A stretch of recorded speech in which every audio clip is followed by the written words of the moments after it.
2014년 8월 한 국내 사이트에 뜬 입찰 공고. 서울의 마지막 노른자 땅이라고 불리는 강남구 영동대로 512번지 일대에 한국전력 부지가 매물로 나온 겁니다. 유명한 사건이었죠. 네. 이 경쟁이 스토리였죠. 아우, 유명했죠, 저거. 자, 넓이만 79,342제곱미터. 국제 규격의 축구장 11개가 들어가고도 남을 만한 정말로 넓은 땅이었죠. 이 한전 부지를 두고 공개된 감정가는 약 3조 3,346억 원. 하지만 응찰 가격은 4조 원을 훌쩍 넘어 장작 5조 원대까지 예상되는 그야말로 초대형 매물이었습니다. 그런 이 엄청난 거래에 도전장을 내민 재벌가가 있었으니 바로 자산 총액 기준 국내 재계 투톱 1, 2위인 S전자와 H자동차 그룹. 두 공룡이 붙은 거예요. 그죠? 자, 그런데 이 두 기업이 한전 부지를 탐낸 이유. 당시 S전자와 H자동차 그룹 모두 대규모 상업 및 업무 시설 개발을 위한 거대한 부지가 필요했던 겁니다. 9월 17일 대망의 그날이 찾아왔죠. 자, 1분이 1시간처럼 느껴지던 상황. H자동차 그룹은 3개의 계열사가 함께 입찰에 참여. 한편 S전자는 한전 부지 매각에 단독으로 입찰했는데요. 자, 경쟁 입찰 방식으로 진행된 만큼 단 1원이라도 더 많은 금액을 써내는 쪽이 이기는 싸움. 이 싸움의 승자는 낙찰 금액 10조 5,500억 원을 제시한 바로 H자동차 그룹. 어마어마한 돈이네요. 10조는 너무하지 않아요? 감정가에 한 3배 나왔네. 자, 그리고 이 입찰 전쟁은 지금까지도 대한민국 대기업들의 땅 배틀, 100년 투자를 위한 초고가 배팅으로 기록이 되었다고 합니다. 대한민국 전통 부촌의 양대 산맥하면 여러분은 어떤 곳이 떠오르십니까? 평창동. 성북동입니다. 지금 두 분이 하나씩 잘 말씀하셨네요. 맞습니다. 바로 북한산 자락에 위치한 성북동 그리고 평창동입니다. 두 전통 부촌을 좀 들여다보겠습니다. 먼저 성북동은요. 웬만한 부자들도 음메기주거 할 만큼 으리으리한 규모의 저택들이 줄지어 있는 곳인데요. 집원 기준으로 특히 330번지 일대를 주목해 주십시오. 이곳에 사는 이들로 말할 것 같으면 재벌 1세대 총수 일가와 보유 자산이 수천억 원에서 수조 원에 달하는 대한민국 상위 1%들로요. 과연 이 어마어마한 대한민국 대표 재벌들이 성북동 330번지로 모인 이유는 무엇일까요? 삼청터널을 지나면 시작되는 이곳은요. 청와대와 가까워서 일반인들은 다닐 수 없는 통제 구역이었습니다. 그런데 90년대 전후로 통제가 사라지면서 정권과 가까이 지내야 했던 재벌들이 하나둘 모여들기 시작했고요. 그러면서 점차 전통 부촌을 형성하게 됐다고 하는데요. 또 국내 대사관저 22곳 중에 10곳이 이 330번지 일대에 위치해 1년 365일 경비가 3억. 그 덕분에 신변의 안전과 사생활 보호를 중시하는 재벌들에게는 안성맞춤인 셈입니다. 또 보안이 잘 돼 있고 보안 잘 권력과 가깝기 때문에 네. 뭐 최적의 입지 요건을 가지고 있네요. 자주 왔다 갔다 할 수 있고. 네. 자, 그럼 성북동이 재벌가가 모여 사는 부촌이라면요. 평창동은요. 전현직 국회의원과 다수의 정계 인사들이 거주 중입니다. 정치인들이 평창동에 모이게 된 이유, 여기에도 수많은 썰이 전해지고 있는데요. 그중 하나를 소개해드리면 1960년대 성북동과 마찬가지로 청와대 뒤편에 위치해 보안상의 이유로 개발이 제한된 구역이었습니다. 그러다가 1968년 북한 공작원 김신조 일당이 청와대 습격을 목표로 침투한 김신조 사건이 바로 이때 발생한 건데요. 청와대 뒤쪽에 마을이 있어야 공작원들이 몰래 침투하기 어려울 것 같군. 이렇게 북한 공작원들이 청와대를 습격하는 것을 막기 위해 정부 측에서 개발 제한을 풀었고요.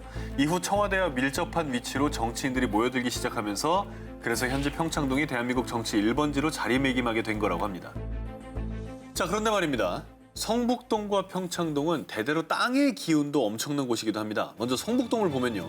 조선 실학자 이중화는 자신이 쓴 조선의 지리서 택리지에서 성북동을 일컬어 대를 이어 부를 누릴 터라고 표현했고요.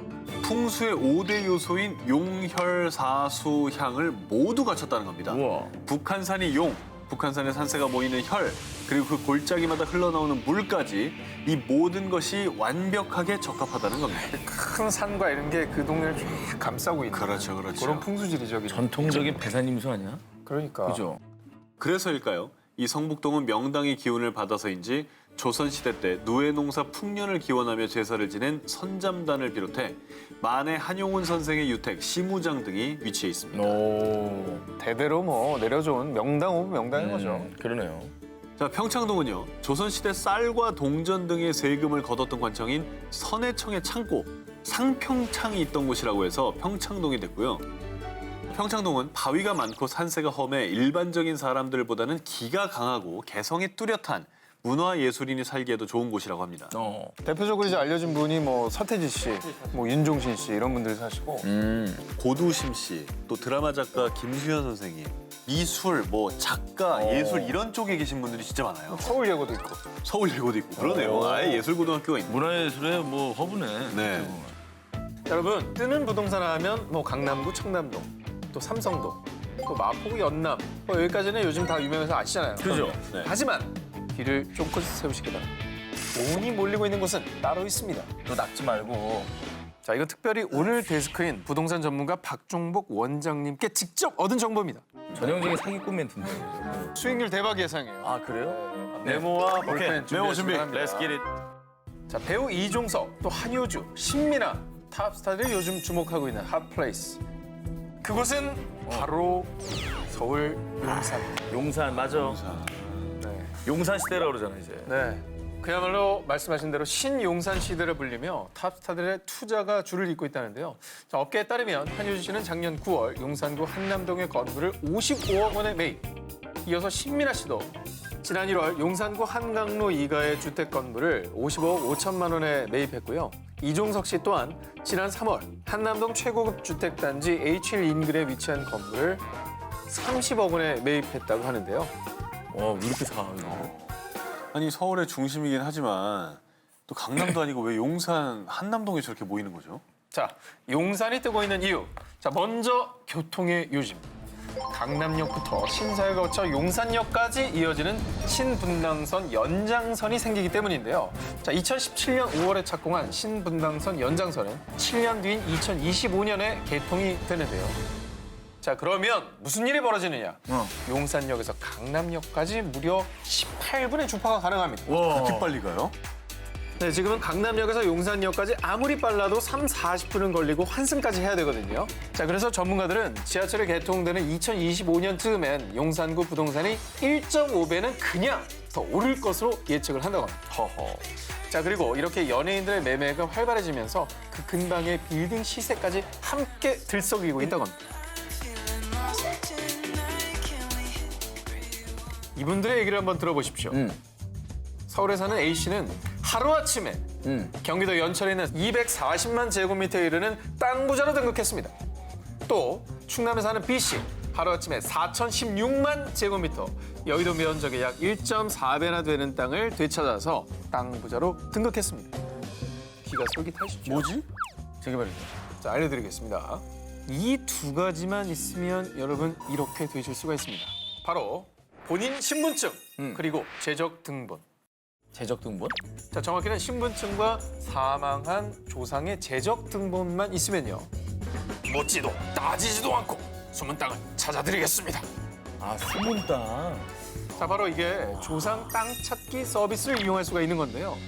자, 2001년부터 시행된 이 제도는 제대로 파악하지 못한 조상들의 토지를 찾아주기 위해 만든 제도인데요.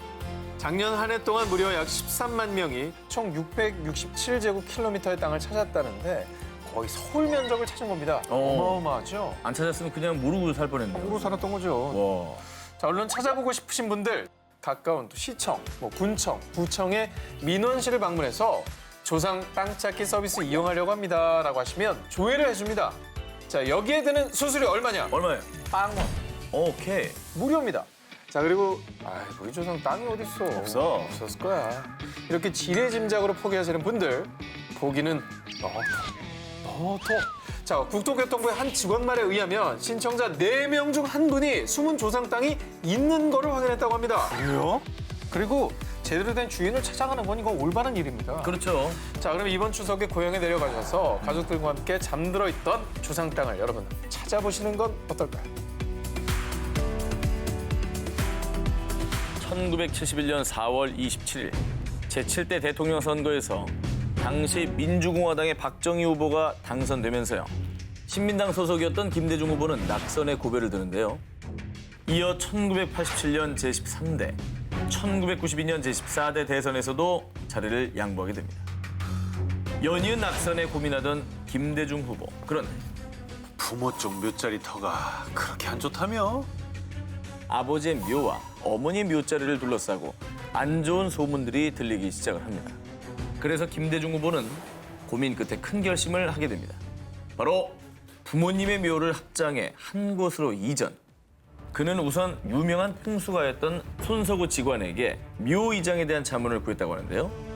하늘에서 신선이 내려오는 천선하강형 명당입니다. 손석구 직원이 봐준 묘자리는 현재 경기도 용인시에 위치한 터인데요. 백두대간 성리산에서 갈라진 산줄기가 묘봉 쪽으로 맥이 흐른다는 의견을 줬는데 특히 묘 뒤쪽의 맥이 거의 호랑이의 기세와 다름없을 만큼 강하다는 거였습니다. 그로부터 1년 반 뒤인 1997년 12월 18일 대한민국 제15대 대통령으로 당당히 당선. 이후에 각종 언론에서는 김대중 전 대통령의 부모님 묘자리를 두고 대통령을 만든 땅 제왕지지다라며 대서특필 그리고 정치권에서는 이른바 풍수열풍이 일기도 했다고 합니다. 2012년 12월 19일 대한민국의 제18대 대통령 선거가 시작이 됐습니다. 투표 결과는 당시 새누리당이었던 박근혜 후보가 대통령에 당선. 그런데 이와 동시에 문재인 후보의 생각, 그 터를 둘러싼 풍수지리학자의 주장들이 크게 화제가 됐는데요. 집 뒤에 누군가 몰래 엿보는 봉우리가 솟아있어 이 운을 도둑 맞을 수도 있습니다. 대선 패배 이후 서울 종로구 구기동에 머물던 그는 홍은동으로 거처를 옮겼는데요. 그런데 뜻밖의 풍문이 솔솔 퍼지기 시작합니다. 저 단지 땅 기운이 그렇게 좋다면서? 말도마, 그 좋다는 제비집 명당이라서나. 이런 집을 제비집터라 하는데 자신 제비집. 그리고 교육 풍수지리학자들 사이에서 기묘한 기운이 서린 터라 불린 그곳은요. 서울 서대문구 홍은동의 한 아파트 단지. 당선하고 차 타고 맞아요. 처음 가실 때 네. 나왔던 그 아파트 단지 거기잖아요. 그죠? 거기입니다. 거기. 맞습니다. 사진을 보시면 집터를 둘러싼 산들이 각각 좌청룡 우백호로 마치 원으로 집을 감싸고 있는 형태인데요. 진짜 그래요. 풍수 전문가들은 능선을 타고 내려온 생기가 응축돼 빠져나갈 구멍이 없다라고 보고 있습니다. 거기에 좌우로 한 번 더 집터를 이중으로 감싸주는 모양. 바로 이 모양을 보고 제비집 명당, 즉 연소혈이라 일컫는다고 합니다. 그런데 제비집 명당의 조건은 매우 까다로워 발견조차 어렵다고 하는데요. 그리고 수직절벽에 집을 짓고 사는 제비처럼 건물 자체가 높은 곳에 위치해야 하는데 지나친 고층 건물은 땅의 기운을 받기 어려워서요. 딱 2층에서 한 4층 정도의 건물이 좋다고 합니다. 중요한 건 당시 문재인 후보의 사전은 제비집 명당의 조건에 완벽하게 부합했다는 것이죠. 정말 놀라운 건 이 터로 사주를 옮긴 뒤 문재인 후보는 2017년 5월 9일 대한민국의 제19대 대통령으로 당선이 됐습니다.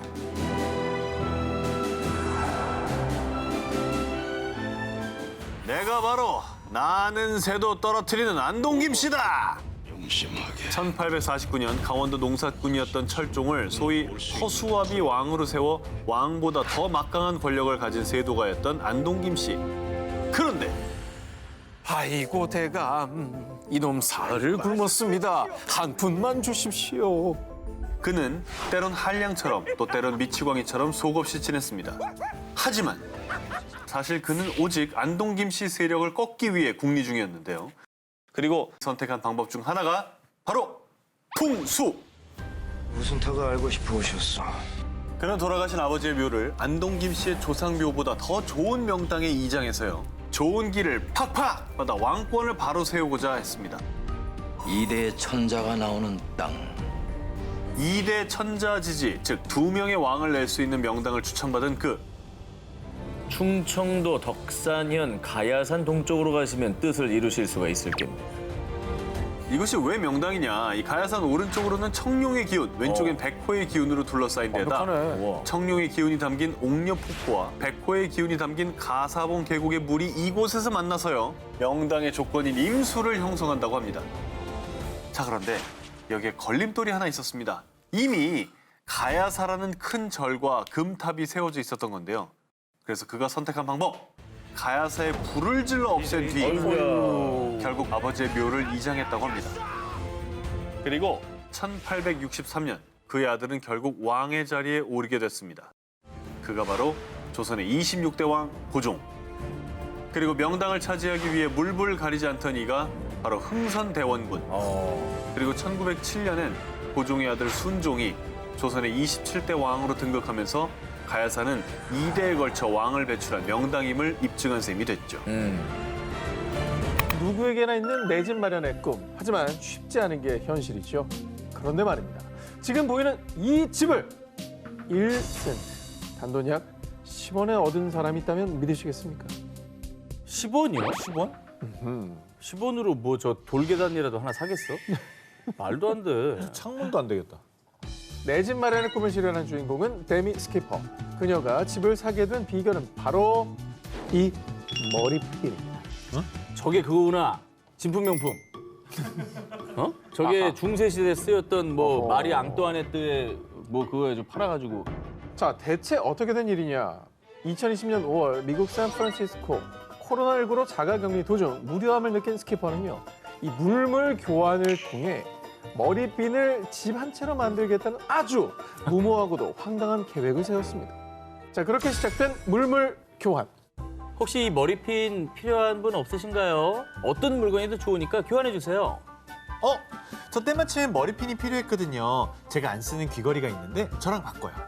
자, 스키퍼는 약 10원짜리 머리핀을 값싼 귀걸이와 교환하는데 성공. 이후엔 자신이 갖고 있는 물건을 필요로 하는 사람들 SNS에 검색, 적극적으로 거래를 제안했고요. 제이님 귀걸이 찾고 계시죠? 제 귀걸이와 안 쓰는 물건 있으면 교환하실래요? 좋아요. 전 마가리타 잔 드릴게요. 아 폴님 마가리타 잔 찾으시던데 저랑 물물 교환해요. 자, 스키퍼는 마가리타 잔을 진공청소기로 물물 교환. 이후엔 스노우보드, 게임기, 노트북, DSLR 카메라로 교환하는데 성공했습니다. 그리고 이 모든 과정을 SNS에 공유했는데요. 야, 근데 이것도 아이디어네. 대단하다. 그 SNS의 본질을 잘 파악한 아이디어네요. 일단 SNS가 아니면 내 귀걸이를 필요로 하는 사람이 누군지 찾는 것도 힘들고요. 근데 어쨌든 돈 한 푼 안 들이고 카메라까지 간 거 아니에요? 여태까지만 해도 대박인데? 머리핀에서. 자, 그렇게 스키퍼는 물물 교환을 시작한 지 1년여 만에 무려 2천만 원 상당의 음식점 선불 카드를 손에 넣었고요. 이번엔 한 노숙인 쉼터에서 노숙인들에게 음식을 제공하기 위해 스키퍼에게 물물 교환을 선제안. 2천만 원 상당의 음식점 선불 카드를 4,700만 원 상당의 트레일러와 맞교환하는데 성공했습니다. 머리핀이 저렇게 된 거야. 와, 머리핀 많이 컸다. 와. 근데 이거 진짜 아이디어 좋다. 왜냐면은 저도 그렇지만 고가의 물건인데 안 쓰는 평생 안 쓰는 거 있거든요.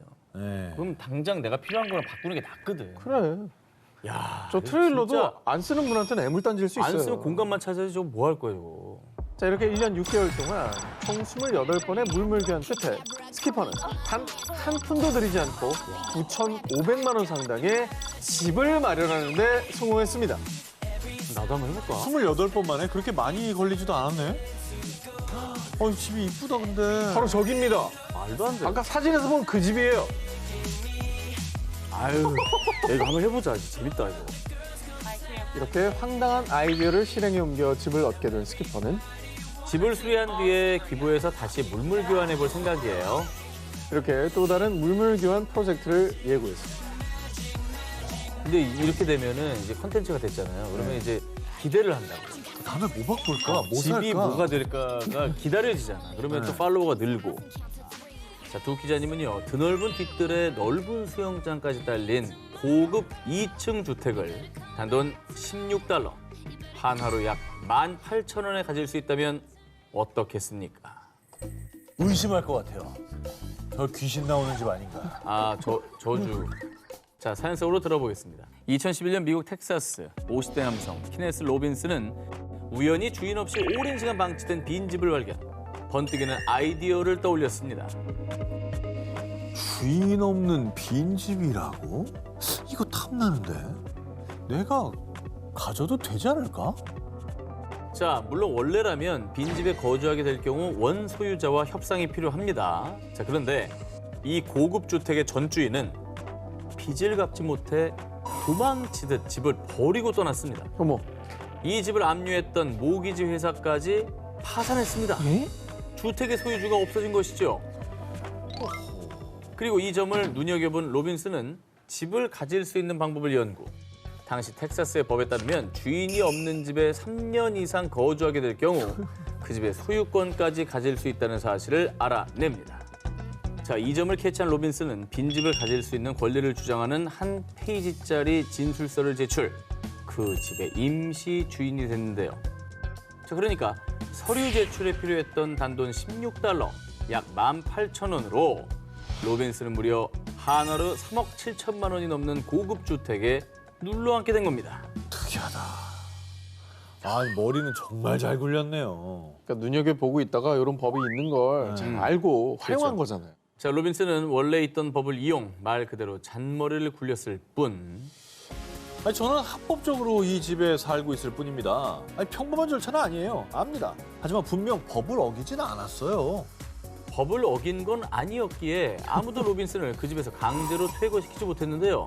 일단 집에 들어가는 데 성공한 로빈슨. 이대로 3년만 더 버티면 이 고급 주택은 그대로 로빈슨의 손에 들어오게 되는 상황이었죠. 자, 그렇게 하루하루 달력을 보며 집주인이 되기만을 손꼽아 기다렸던 로빈슨. 그런데 아이고. 로빈슨의 바람이 무색하게도 소유권을 주장하는 A은행이 나타났고요. 결국 로빈슨은 8개월 만에 집을 나와야 했습니다. 그러니까 이게 채권자가 없을 리가 없다니까.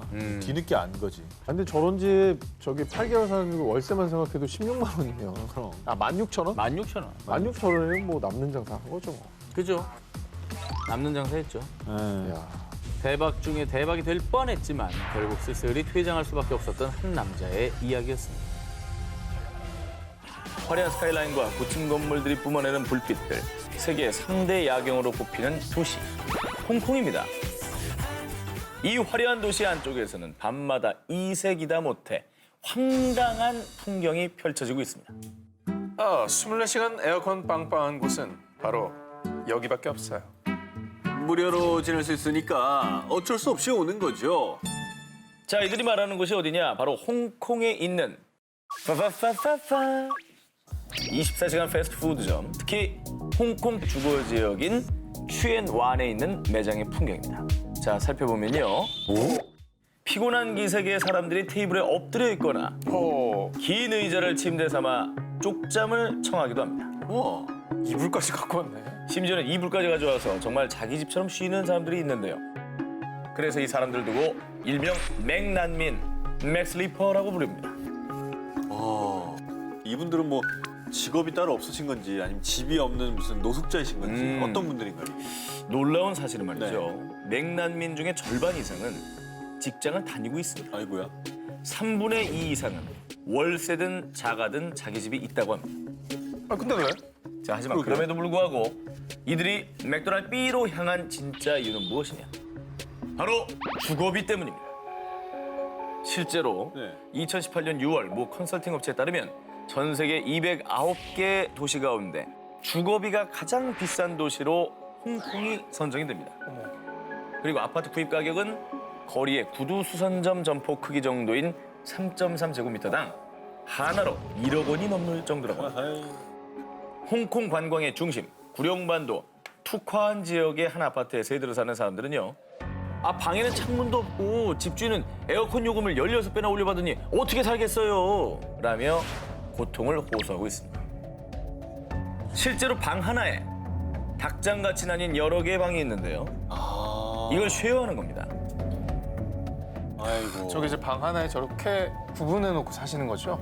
그렇죠. 그래서 관처럼 좁은 방이란 뜻의 커핀 큐비클이라고 불리고 있다고 합니다. 와. 게다가 30명이 사용하는 화장실은 단 하나입니다. 변기 옆에 부엌을 차렸네요, 아예. 이에 홍콩 정부는 대안으로 공공임대주택을 내세웠지만 별 소용이 없었다고 합니다. 공공임대주택 입주 지원자 수가 무려 27만 명에 달했어요. 평균 대기 기간만 5년에 이르기 때문이라고 하죠. 그 이제 결국에는 패스트푸드점까지 밀려날 수밖에 없는 좀 상황이 만들어진 거네요. 중국 장쑤성에 위치한 유서 깊은 도시 수저우. 자, 이곳은 1990년대 들어 공업 도시로 변모하면서 경제 도시로 크게 발돋움했습니다. 그리고 고속 성장에 박차를 가하기 위해 2007년부터 정부에서 택한 방법은 신도시 완공. 자, 그래서 수저우의 행정구역인 상성구의 3개의 섬으로 이루어진 지역. 활력 있는 섬이라는 뜻의 허리다오가 세워졌는데요. 이 신도시를 세울 당시의 목표는 창업, 금융, 주거까지 한 방에 해결할 수 있는 수저우시의 중심 업무 지구가 되고자 했는데요. 그런데 말입니다. 완공 후 10년이 흐른 지금 과연 그곳은 어떤 모습일까요? 입주자가 없어. 거리는 텅텅 비어 있고요. 어머. 도로에는 차 한 대도 찾아볼 수 없는 썰렁한 섬. I guess why that gate is there. 이곳에 아무도 살지 않게 된 이유. 문제는 한마디로 부동산 거품 때문입니다. 너무 비싸구나. 그렇습니다. 그래요? 자, 하지만 아시다시피 중국은 2000년대 이후 세계에서 가장 급격한 경제 발전을 이루었죠. 주택 과잉 공급으로 인한 미분양 물량이 쌓인 게 큰 문제가 됐고요. 자, 그래서 결국 아파트 건설 공사가 중단되거나 완공되었다가 하더라도 입주자가 거의 없어서 그야말로 유령 도시가 곳곳에 속출하게 된 거죠. 자, 실제로 중국 베이징의 유력지에서 조사한 바로는 중국 전역에 빈집이 무려 6,800만 채에 이른다고 밝혔습니다. 6,800만 채요? 우리나라 인구보다 훨씬 많죠. 오, 그럼 우리나라 인구 다 들어갈 수 있는 거예요. 분량이네. 중국식 콜라로 돌풍을 일으킨 중국 최대 갑부인 W그룹의 회장 종승허우는 중국엔 더 이상 집을 지으면 안 된다라는 말을 남기기도 했는데요. 자, 활력이 넘치는 섬이라는 뜻의 이름과는 다르게 여전히 너무나 조용하기만 한 이곳 허리다. 과연 유령 도시는 언제쯤 생기를 되찾을 수가 있을까요?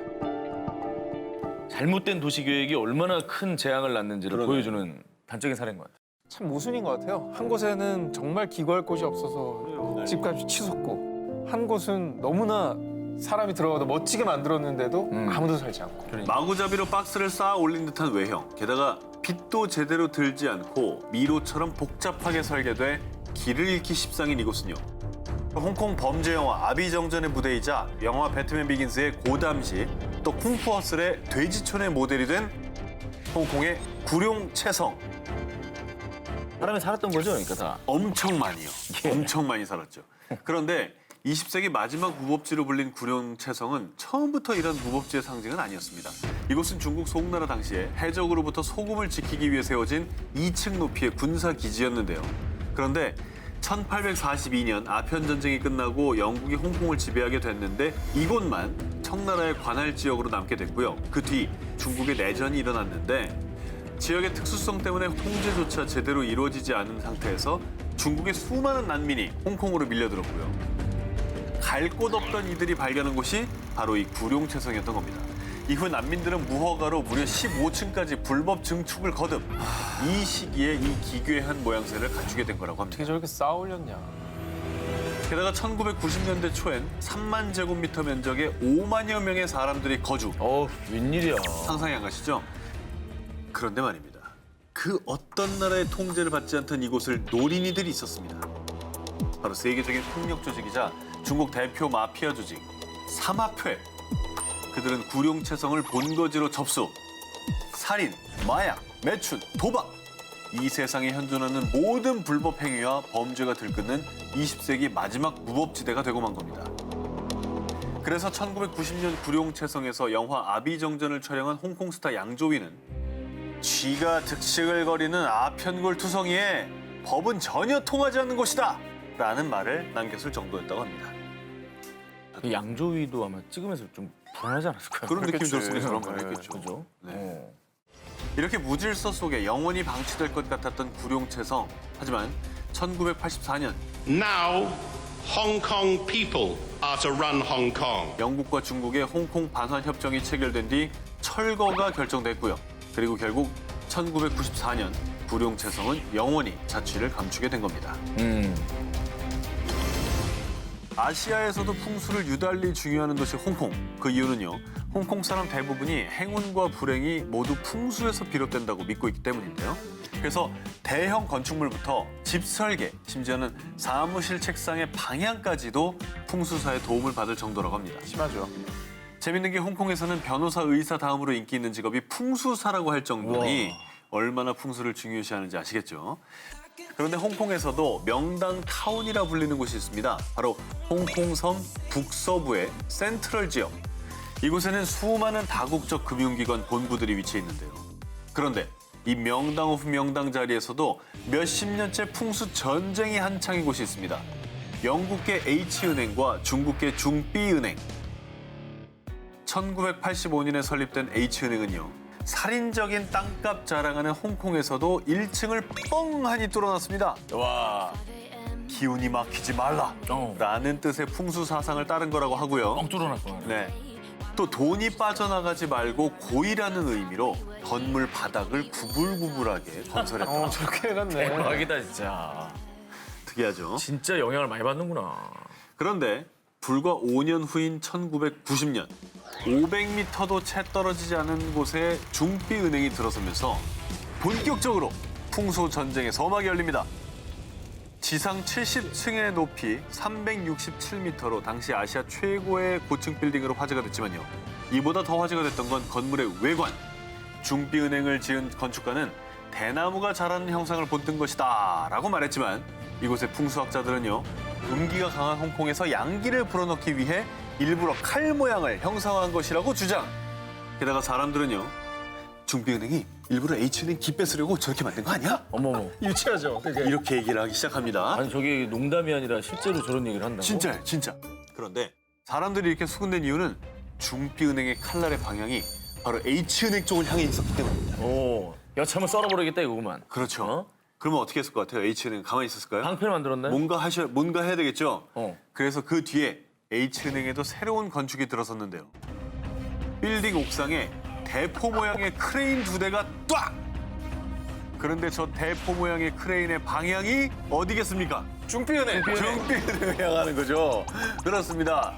왜냐하면 이 풍수가들은 H은행의 대포 모양의 크레인을 설치한 이유에 대해서 화기인 대포를 설치해 금기인 칼을 억누른 것입니다. 라고 말하고 있습니다. 아, 유치해. 아니 말이 돼, 저 진짜로?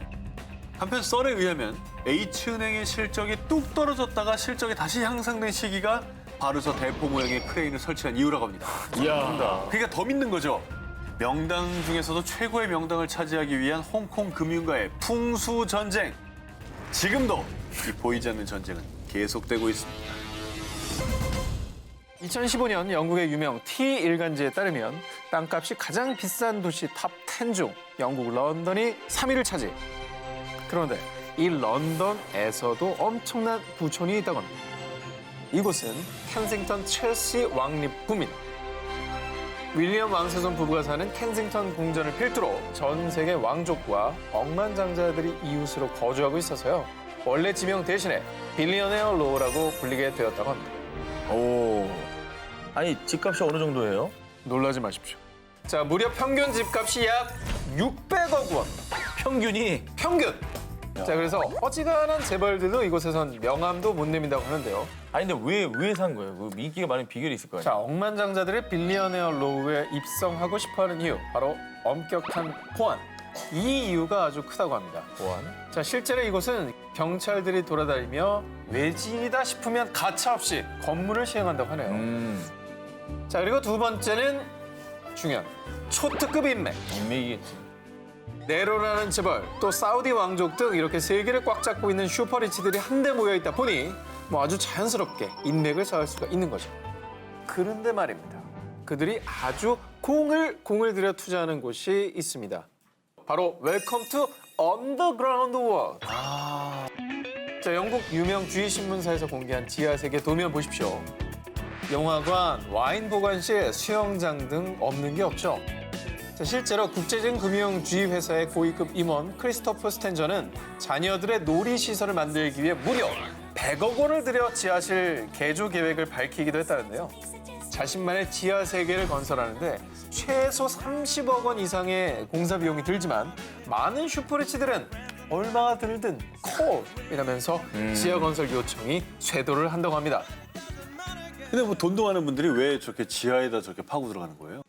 자, 땅은 좁은데 집 지으려는 사람은 많고 결국엔 주택 공급이 부족하다 보니 영국 정부에서는 주택 면적 확장을 법으로 규제하고 있는데요. 이때 아니 그러면 지하에다 지으면 되는 거 아니야? 법망을 요리조리 피해서 땅을 파들어가기 시작한 거라고 합니다. 미국 제45대 대통령 도널드 트럼프. 대통령 당선 전에 그는 부동산의 황제로 불렸는데요. 전 세계에는 그의 이름을 딴 건물, 리조트, 골프장이 즐비. 그런데 트럼프 대통령이 부동산 재벌로 성공한 데는 바로 이걸 굳게 믿어서라고 합니다. 설마 바로 풍수. 이거 놀랍다. 트럼프도 풍수를 믿을 줄이야. 정말 몰랐죠? 그런 거만 안 믿을 줄 알았는데 그죠? 1970년대 뉴욕에서 부동산 사업을 시작하게 된 그는 아시아 부호들에게 초고가의 아파트를 분양 중이었는데요. 어허. 그런데 안 산다 해. 맘 바뀌었다 해. 갑작스럽게 중단되고만 아파트 분양. 트럼프는 부동산 투자자들에게 정보를 듣게 됐는데 그 이유는 난생 처음 들어보는 풍수 때문. 이후 트럼프는 풍수를 활용하는 자신만의 부동산 전략을 짜기 시작했고요. 결국 세계적인 명사, 부호들에게 풍수를 강조하며 그야말로 부동산 대박을 터뜨리게 됩니다. 아니 근데 뭐 풍수 지리도 여러 가지 이제 네네네. 이론들이 있잖아요. 아, 그중에서 그렇죠. 어떤 거에 힘쓰이? 오, 역시 질문이 날카로우십니다. 대사님입니까? 네, 이 풍수 전문가들이 말하는 트럼프의 풍수법은 바로 공격적인 풍수입니다. 역시. 풍수학에서는 산에 기대 사는 걸 방어적 풍수라고 하는데요. 그런데 트럼프는 바로 물이 있어야 유통이 쉽고 장사에 좋은 입지라는 건데요. 공격적인 풍수가 있다는 말은 처음 들어봐요. 그러게. 트럼프랑 어울리네요. 실제로 그는 1970년대 중반 당시 개발 계획이 전혀 없던 뉴욕 59번가에서 72번가를 매입한 트럼프. 처음에 사람들은 저 버려진 철도 부지를 사서 뭘 어쩌겠다는 거야. 아유. 이렇게 그를 한심하게 생각했지만요. 그가 이곳을 점찍은 이유가 다 있습니다. 뉴욕의 동부를 흐르는 허드슨 강의 바로 옆에 위치했기 때문이죠. 강변이네 강변. 전망은 물론 건물 자체가 장엄하게 보일 것이라고 확신했던 거죠. 그리고요. 그가 1995년에 매입한 뉴욕 월스트리트 40번가의 오피스 빌딩은 뉴욕 항이 잘 보인다는 이유로 땅 주인이 사는 독일까지 직접 가서 협상을 벌여 성사시킨 거라고 합니다. 그리고 그 결과 무려 600배 이상의 이익을 얻게 됐다고 합니다. 그런데 말입니다. 만약에 땅 건물은 너무나 마음에 드는데 근처에 물이 없다면 트럼프는 걱정하지 않습니다. 그러면 물을 만들어서라도 넣었습니다. 맨하탄 거리에 있는 그의 티타워 아트리움에는 약 2.5m의 폭포수를 흘러내리게 했고요. 또 W 골프장에 약 30m의 폭포수를 만드는 데는 무려 700만 달러를 들였다고 합니다. 물이 없으면 만들어버리네.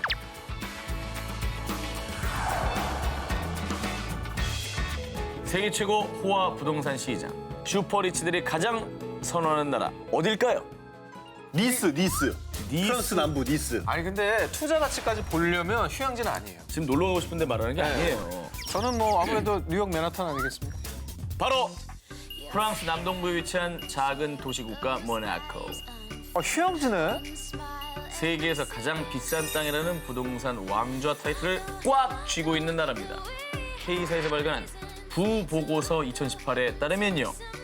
세계에서 집값이 가장 비싼 도시인 이곳에서 100만 달러, 10억이 넘는 돈으로 살 수 있는 집은 16제곱미터입니다. 너무 황당한 가격이다. 황당하죠? 자, 과연 모나코는 왜 이렇게 땅이 비싼 걸까? 조사 내용에 따르면 모나코 공국에 사는 인구의 3분의 1이 백만장자입니다. 백만장자하면 자랑할 수가 없네요. 네. 3명 중에 1명이니까. 런던의 유명 슈퍼 요트 업체 닉 애드미스턴 회장. 1989년부터 모나코에 거주했고요. 스위스 최대 제약회사인 노바티스의 데니얼 바젤라 전 회장도 이곳으로 이주를 했습니다. 대체 전 세계 슈퍼 부자들이 왜 모나코에 몰리는 걸까요? 왜 그러지? 모나코는 소득세를 내지 않아요. 거주 자격 조건도 없고요. 촤하. 외국인 거주에 대한 엄격한 규제가 없으며 안전한 치안까지 받쳐줘 슈퍼리치들의 마음을 확 사로잡은 거라고 합니다.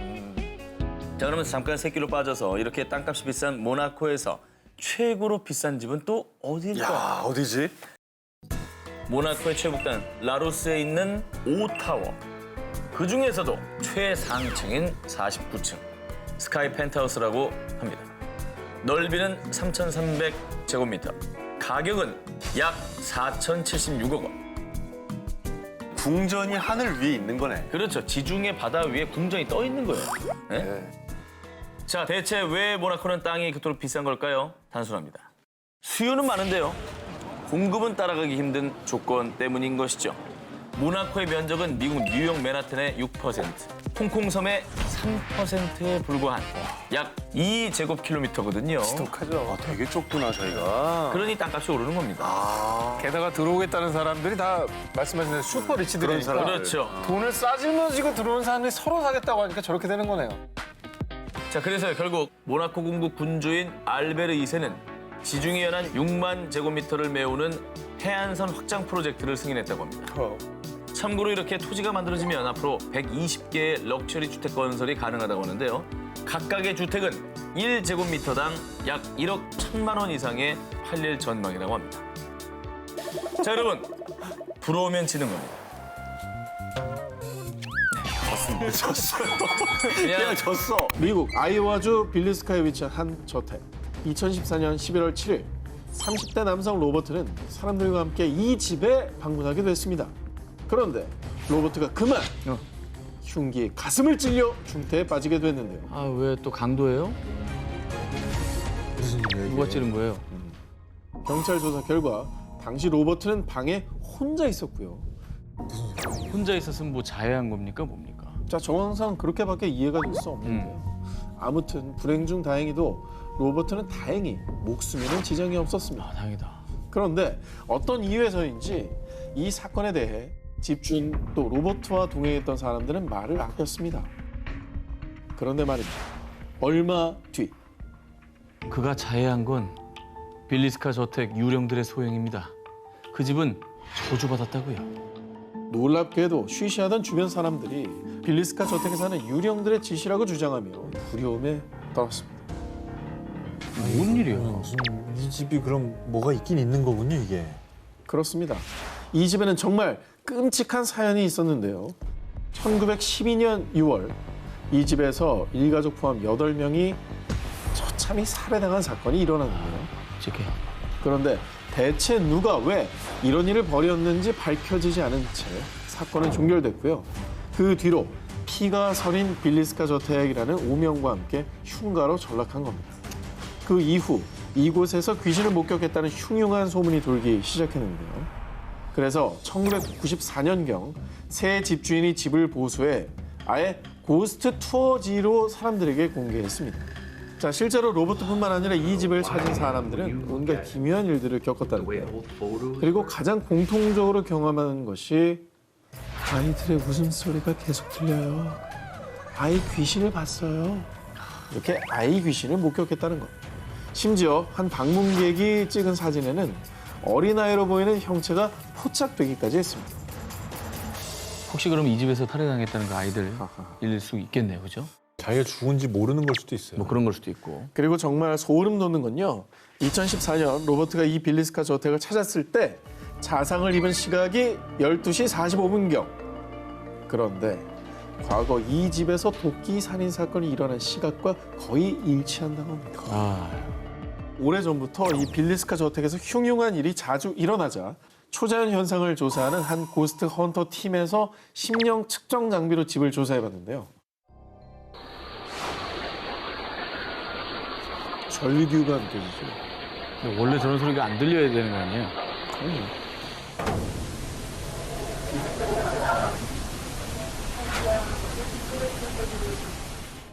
정말로 사람들이 들었다는 이 비명 소리, 또 아이의 목소리 등 빌리스카 유령들의 흔적이 포착된 겁니다. 아니, 이 집에 이런 사연이 있다는 걸 알고 들으면 마치 그 피해자들이 하는 말 같아요. 절규네, 절규. 절규. 그래서 당시 이 저택을 조사한 고스트 헌터 팀은 우리가 조사한 곳 중 가장 무서운 곳이라는 말을 남겼다고 합니다. 2018년 9월 어느 밤 영국 노썸벌랜드주 블리스에 사는 스티븐 암스트롱은요. 13개월 된 사랑스러운 딸 엘라가 잠결에 홀로 깨진 않을까, 뒤척이진 않을까 걱정스러운 마음에 딸 방에 설치해둔 베이비 모니터를 확인했는데요. 그런데 바로 그때 오 마이 갓! 저게 뭐야? 베이비 모니터에서 무언가를 보고 깜짝 놀란 아빠 스티븐은 순간 그 자리에서 얼어붙고 말았습니다. 그가 본 충격적인 영상 보시죠. 왜?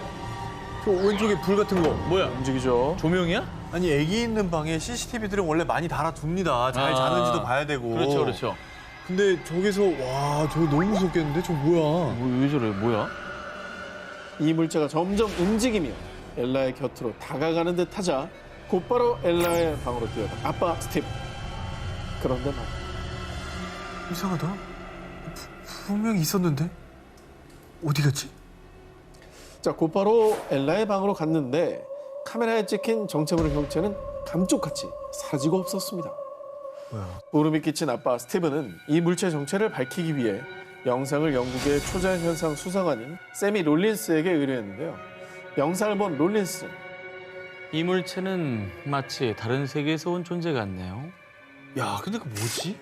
그러니까 이게 화면에 뭐 간섭이 있었다거나 뭐 집안에 물건이 뭐 잠시 잘못 비친 거예요. 뭐 이런 얘기가 나올 줄 알았는데 다른 세계에서 왔다고 그랬어요.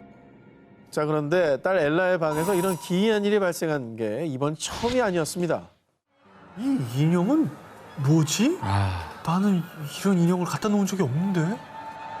잠든 엘라의 머리맡에 인형이 놓여 있었는데요. 그 누구도 가져다 둔 적이 없는 인형이었다고 합니다.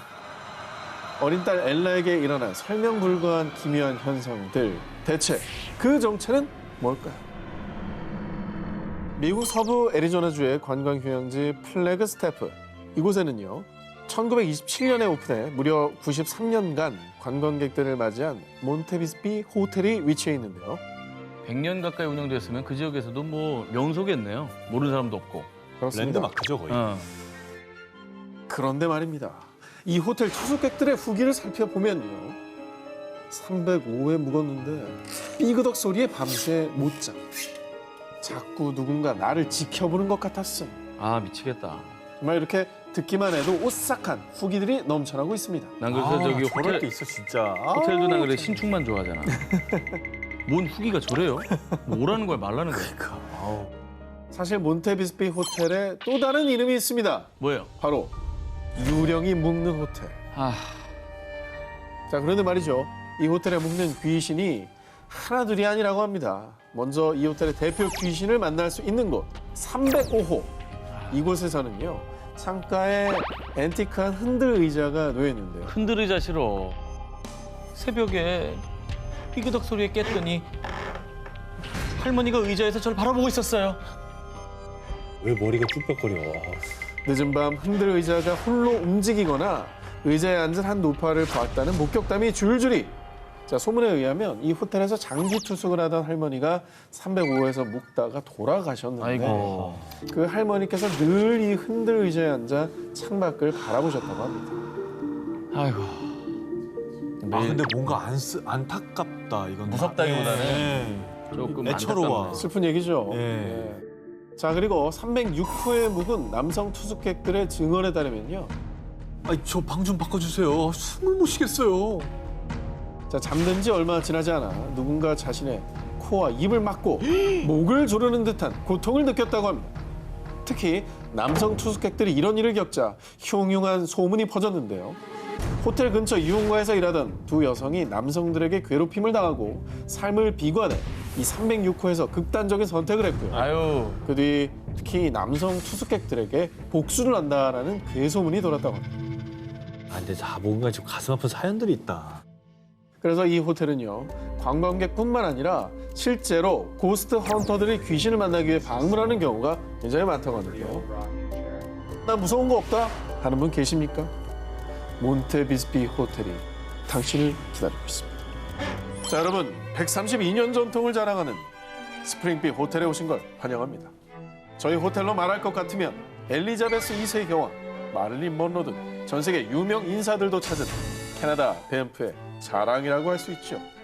이게 진짜 멋있다. 그러니까 오늘 특집이 아니면은 멋있고 가고 싶은데 이거 오늘 가고 싶은 여행지 뭐 이런 데 나올 것 같은 사진이에요. 근데 오늘 특집이 특집인 만큼 또 무섭게 느껴지기도 합니다. 자, 그렇습니까? 예. 그런데요, 저희 호텔엔요, 오래오래 머물고 있는 특별한 손님들이 있습니다.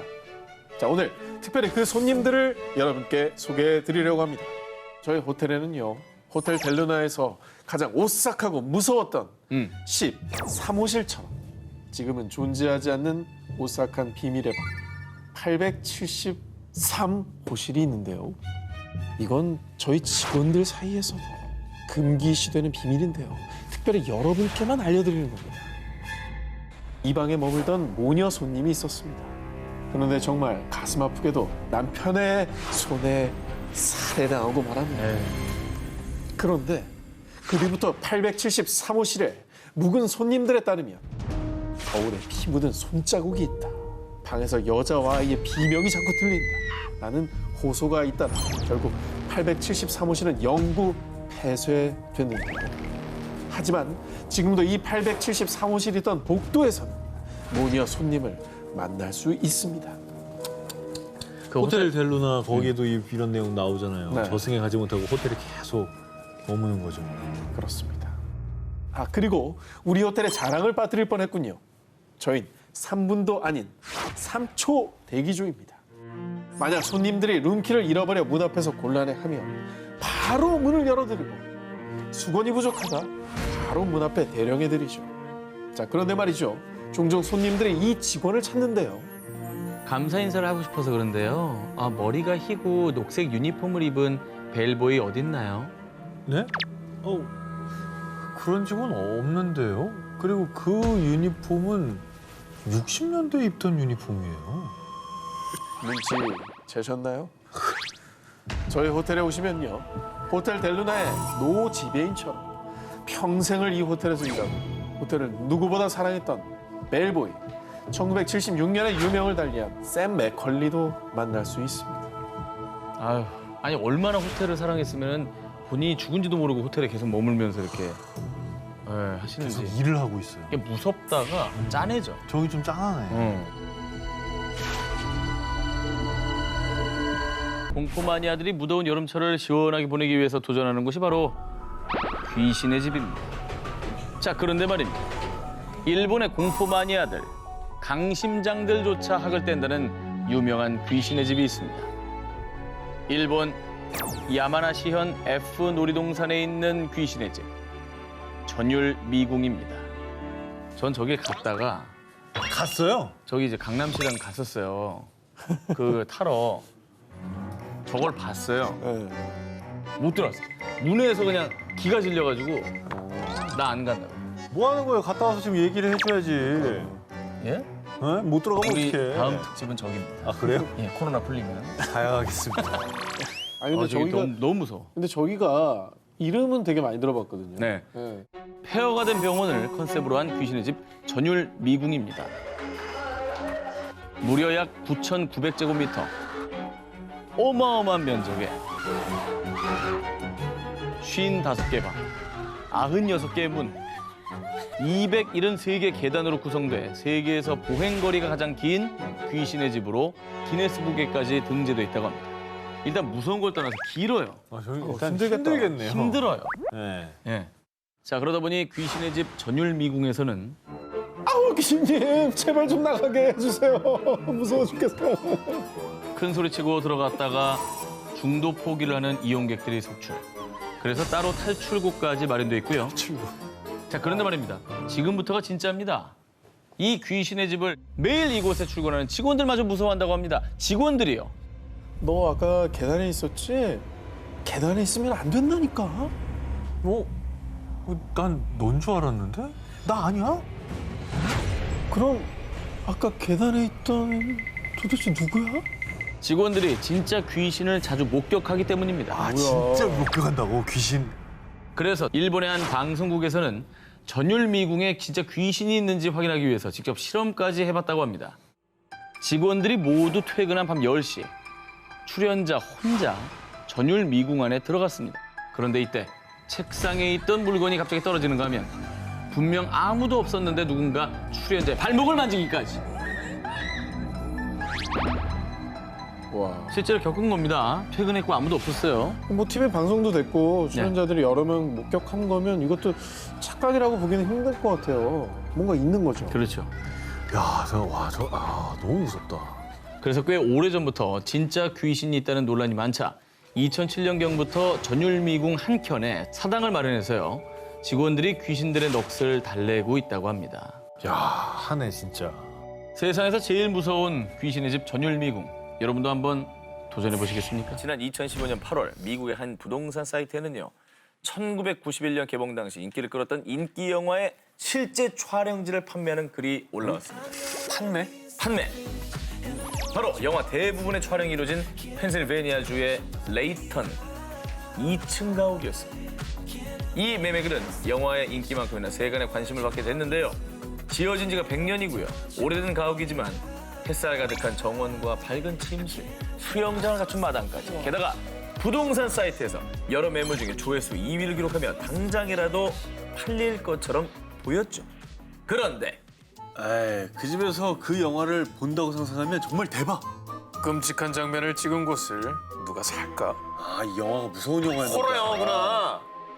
1992년에 아카데미상을 휩쓸었던 양들의 침묵. 아, 저 진짜 우와, 어우, 그 집이라고? 그 집이에요. 그 집. 그 중에서도 살인마 버팔로 빌의 집이죠. 연쇄살인마 버팔로 빌의 행각. 다들 기억하시죠? 이 집 지하실에서 여성들의 피부로 가발과 옷을 만드는 등 극악무도한 살인을 저지릅니다. 그런데 정말 다행 중 다행으로 그 끔찍한 장면을 연출한 지하실은 세트장에서 촬영이 됐고요. 실제 매물로 나온 집에도 지하실은 없답니다. 물론 사람들도 이 사실을 알긴 알지만 얼마나 찜찜했는지 구입을 꺼리게 된 것이죠. 왜 사죠, 집을? 결국 6개월 뒤 2016년 1월 30만 달러였던 매매가는 25만 달러로 뚝! 약 5천만 원을 인하한 2억 8천만 원으로 가격을 낮췄습니다. 그럼에도 불구하고 여전히 집을 사겠다는 사람은 없었습니다. 자, 그런데요. 매매글이 올라온 지 1년이 지났을 무렵 2016년 7월에 올라온 한 기사. 양들의 침묵 살인마의 집 드디어 팔렸다. 사람들 모두 끝까지 궁금하긴 궁금했던 모양입니다. 기사까지 난 걸 보니까. 만약에 여러분이었다면 살인마의 기분이 물든 이 집을 구매하시겠습니까? 칠흑 같은 어둠 속 일본 아오모리 현에서 차를 타고 어디론가 향하는 세 사람. 저기 있다. 저 낡은 문이랑 해골 모양의 돌. 스기사와 마을이 분명해. 일본 아오모리현 어딘가에 존재했다가 자취를 감춘다는 전설 속 스기사와 마을을 찾고 있었던 건데요. 스기사와 마을은 지도에서조차 존재하지 않는 곳으로 2000년에 한 일본 방송에 소개된 이후 세 사람은 호기심에 직접 스기사와 마을을 찾아 나섰던 겁니다. 그런 데가 있어요? 근데 저기 갔다가 못 돌아오면 어떡하지? 하지만 마을을 찾아냈다는 기쁨도 잠시. 막상 도착하니 아야는 알 수 없는 공포에 사로잡혔는데요. 기묘한 분위기를 풍기는 폐가에 들어가자 소스라치게 놀란 세 사람. 이들이 마주한 것은 벽을 온통 채운 핏자국들. 그리고 아야는 수많은 시선이 지켜보는 듯한 기운에 온몸에 소름이 돋았고요. 심상치 않음을 느낀 세 사람은 마을을 빠져나가기 위해 있는 힘껏 달렸습니다. 자, 그런데 이상한 것은 아무리 뛰어도 마을을 빠져나갈 수 없었다는 건데요. 와. 아야는 우여곡절 끝에 차를 발견해 서둘러 차에 시동을 걸었지만 아무리 걸어도 시동이 걸리지 않는 차. 바로 그 순간. 창밖에 여기저기 널려있는 피투성이의 손들. 소름 끼치는 손들은 아야가 타고 있던 차를 흔들어댔습니다. 전해지는 바에 따르면 세 사람은 다신 볼 수 없었다는 겁니다. 아니, 근데 존재하지도 않는다면서 이 스기사와 마을은 왜 이렇게 무서운 전설이 있는 거며? 그 사람들은 진짜 어떻게 된 거며? 너무 궁금합니다. 일본에서 전해지는 바에 따르면 과거 아오모리현에 코스기라는 마을이 존재했었는데요. 이 마을의 또 다른 이름이 스기사와 마을. 자, 그런데 1938년 이 스기사와 마을에서 한 청년이 귀신에 홀린 듯 도끼를 휘둘러 주민들을 모조리 살해해요. 이후 청년은 스스로 목숨을 끊었고요. 폐하가 된 스기사와는 지도에서도 영영 사라졌고 악령이 깃들어 시간의 왜곡 속에서 존재했다가 사라졌다는 괴담이 전해져 오고 있는 겁니다. 아, 이게 그러니까 실화인지 괴담인지도 모르는 약간 증명되지 않은 전설 같은 뭐 이런 거네요. 부전으로 넘어오다 보니까 이제. 예. 일본인들이 믿어 의심치 않는 스기사와 마을. 이곳은 정말 사라져버린 전설의 마을인 걸까요? 2011년 11월 미국 인디애나주 게리. 새 집으로 이사온 에먼스 가족은 잔뜩 들떠 있었는데요. 엄마, 이 방은 제가 쓸게요. 엄마, 이번 집은 마당이 있어 너무 좋아요. 그렇게 에먼스는 새 집에서 가족들과 함께할 행복한 미래를 꿈꿨습니다. 그런데 말입니다. 아무도 TV를 켠 적이 없는데 대체 어떻게 된 일이지? 주변에 개 키우는 사람도 없던데 대체 어디서 들리는 소리지? 이뿐이 아닙니다. 갑자기 문이 저절로 닫히는가 하면 소리 없이 열리기도 하고요. 누군가 쉼 없이 노크를 하기도 했는데요. 심지어 탁자 위에 있던 물건이 마치 누가 던지기라도 한 것 마냥 날아가기까지. 오, 폴터가이스트. 일명 폴터가이스트 현상이 일어나는 집. 그 집엔 에먼스의 가족 외에 또 다른 누군가들이 살고 있는 게 분명했습니다. 영화 디 아더스 그 내용이네요. 난 기생충이야. 아, 그건 사람이 하는 거고. 여긴 사람, 저긴 유령. 여긴 유령이고. 전 사람이라 봐요. 정말 유령의 소행일까요?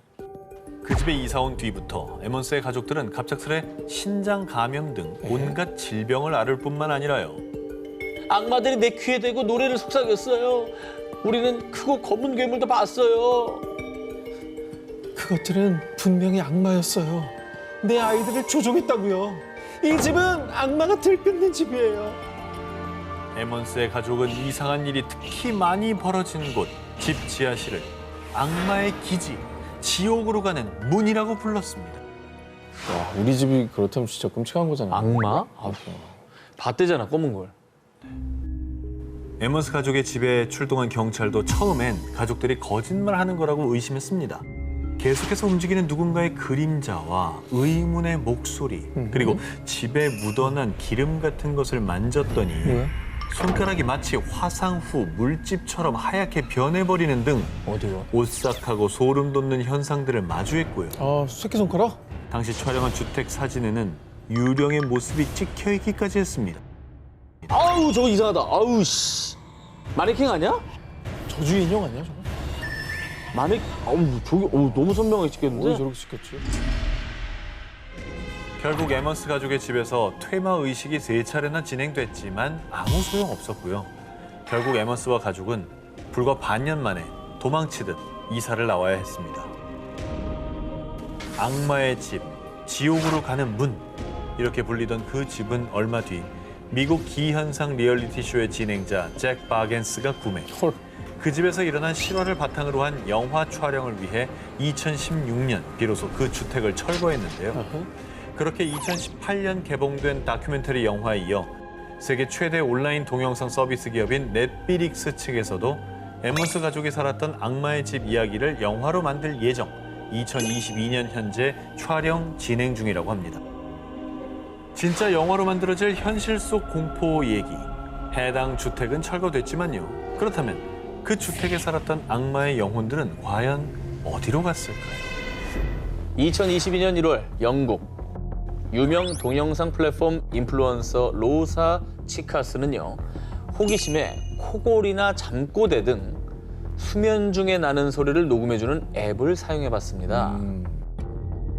그런데 며칠 뒤 로사는 극도의 공포심을 느꼈습니다. 뭐예요? 잠꼬대가 아니라 뭐 이상한 소리 녹음됐구나. 그러니까. 보통 이제 이런 것만 녹음이 돼야 되는 거. 아니면 이상한 뭐 말소리를, 귀신 소리, 요령 뭐 이런 게 뭐 이런 거. 들어가 있을 수도 있죠. 오호. 아니면 자면서 귀신이랑 대화했나? 네. 아닙니다. 앱에 녹음된 끔찍한 소리입니다. 나는 네가 너무 싫어. 네가 죽었으면 좋겠어. 뭐야? 로사를 저주하는 누군가의 목소리가 담겨져 있었던 겁니다. 심지어 정체불명의 그 저주는 녹음을 한 4일 내내 매일같이 녹음됐습니다. 우와, 어우, 소름 끼쳐. 밤마다 잠든 자신에게 저주를 퍼붓는 이가 누군지, 로사는 그 목소리의 정체를 밝히기 위해서 침실에 카메라를 설치했습니다. 그리고 밤새 카메라에 포착된 소름 끼치는 진실. 누가 나오긴 나왔어야 돼. 이게 나와도 무섭고 안 나와도 무서운데? 이거 진짜 무섭죠. 누구야? 뭐야? 아니 누가 있었던 거잖아. 카메라에 포착된 정체는 유령이 아니라 로사 남자친구의 엄마였습니다. 한 집에 살면서 로사를 평소 친절히 잘 챙겨주던 사람이었습니다. 그래서 영상을 확인한 로사는 처음엔 남자친구의 엄마가 물건을 찾기 위해 방에 들어왔다고 생각했는데요. 하지만 남자친구의 엄마는 물건을 찾지 않고 오로지 로사의 앞에 서서 중얼중얼 매일 밤 녹음됐던 그 저주의 말들을 퍼붓던 겁니다. 아니 왜? 아이고. 진짜 중요한 거는 다음 날 저 사람은 또 친절히 맞이해줬다는 거예요. 잘 잤어? 아이고야. 밥 먹을래? 그리고 밤에는 제발 죽어라, 제발 죽어라, 제발 죽어라, 제발. 계속 주소를 외웠던 거예요. 이거는 진짜 이해 불가다. 이해 불가지. 이해 불가다. 저런 짓을 하는 사람들이 그렇게 이성적으로 행동했을 사람은 아니에요. 저주의 목소리, 그 정체를 알게 된 로사는 해당 영상을 온라인에 올려서 사람들에게 고민 상담을 했습니다. 영상을 본 대부분의 사람들 역시 그 집에서 나오지 않으면 죽어버리라는 저주를 현실로 만들지도 몰라. 위험해, 당장 도망쳐! 라며 로사를 걱정했습니다. 이거 진짜 끔찍하다. 사람이 더 무섭네. 다시 한번 느끼는데 유령은 사람을 해치지 않아요. 사람이 사람을 해치지. 그래. 너무 무섭다.